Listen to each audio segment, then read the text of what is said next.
there's been so much uncertainty about what some of these terms mean among the media and the public.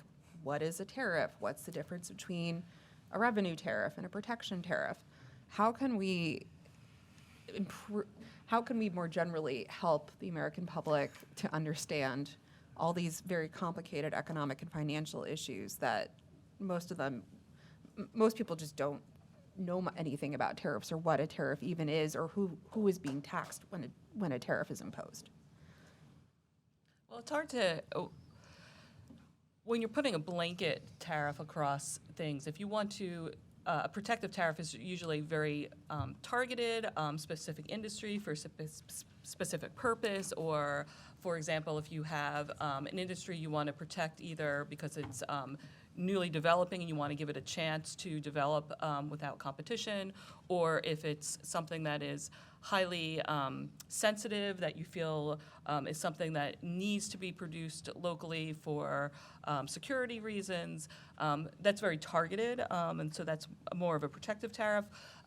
If you're just blanket putting something across, it's less likely to be protective because it's not clear what you're actually protecting there, and more likely to be for. But at some point,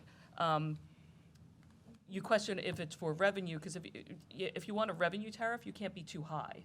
Because if you go too high, then you're going to just squash that revenue, and it's just going to stop coming in. So a revenue tariff is actually a very balanced kind of area. And I was also going to say, off of Doug's comments, between consumption and income taxes, to also keep in mind that consumption taxes are very regressive.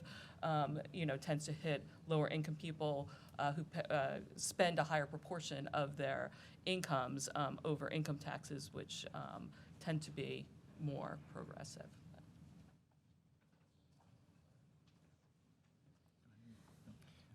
Yeah, I thought, if I understood your question, it was how to get people to understand this, right? Yeah.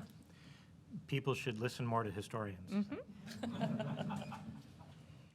I guess since you did ask about the incidence of the tariff, that's a classic question in economics, so you have to listen to economists too, because you might think, we have sales taxes.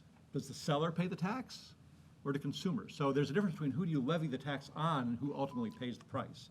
So we might think, oh, we're taxing imports, so it's the importer. Actually, the importers do have to write the check to the federal government. But the question is, are they paying the tax, or do they just pass that tax on to the final consumer? And there's a lot of evidence that it's passed on to the final consumer.